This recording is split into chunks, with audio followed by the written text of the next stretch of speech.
Current लग गया हो। उसके जहन में एक ही सवाल गूंज रहा था, अगर कालू मरा हुआ है तो सुबह वो घर कैसे आया। अब सब कुछ साफ था।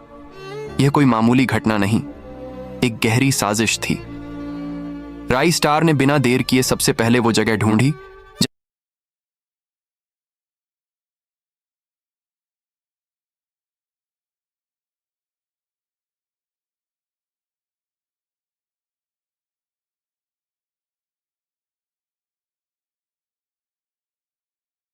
अगर आप इस स्टार को कालू की लाश देखकर जैसे करंट लग गया हो। उसके जहन में एक ही सवाल गूंज रहा था, अगर कालू मरा हुआ है तो सुबह वो घर कैसे आया। अब सब कुछ साफ था। यह कोई मामूली घटना नहीं, एक गहरी साजिश थी। राई स्टार ने बिना देर किए सबसे पहले वो जगह ढूंढी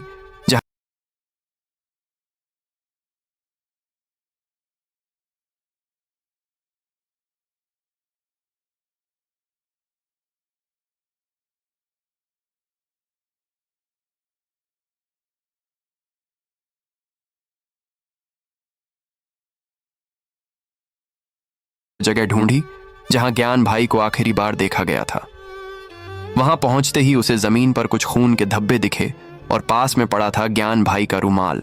राई स्टार खून के धब्बे और ज्ञान भाई का रुमाल देखकर समझ गया कि कुछ बहुत बड़ा हो चुका है।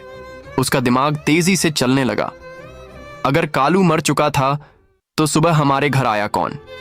तभी पीछे से आवाज आई, राई बेटा। राई स्टार पलटा तो देखा सामने मोहल्ले के बुजुर्ग श्याम दादा खड़े थे। श्याम दादा बोले, आज सुबह मंदिर से लौटते समय मैंने एक आदमी को तुम्हारे घर की तरफ जाते देखा था। पहले तो लगा कि कालू है, लेकिन उसकी चाल और आवाज अलग थी। जब वो थोड़ा पास से गुजरा तो मैं पहचान गया।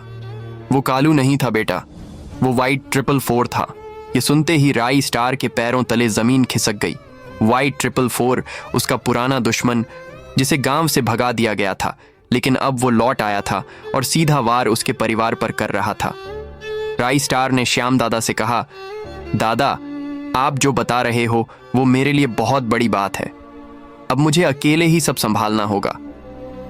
राई स्टार तुरंत अपने पुराने ठिकाने से एक लोहे की छड़, धुएं का बम और नक्शा उठाता है जहां वाइट 444 छिपता था। रात को बिना किसी को बताए वो सीधा उसी गोदाम की तरफ निकला। हर कदम के साथ उसके दिल में बस एक ही बात गूंज रही थी, भाई को छुड़ाना है और इस बार खेल खत्म करना है। गोदाम के पास पहुंचकर उसने टूटी खिड़की से अंदर झांका।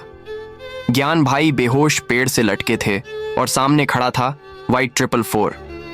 काले कपड़े, नीला स्कार्फ और आंखों में वही पुरानी नफरत। राई स्टार ने जेब से धुएं वाला बम निकाला और बोला, अब तेरी कहानी खत्म वाइट 444। आगे की कहानी जानने के लिए कमेंट करिए पार्ट 3।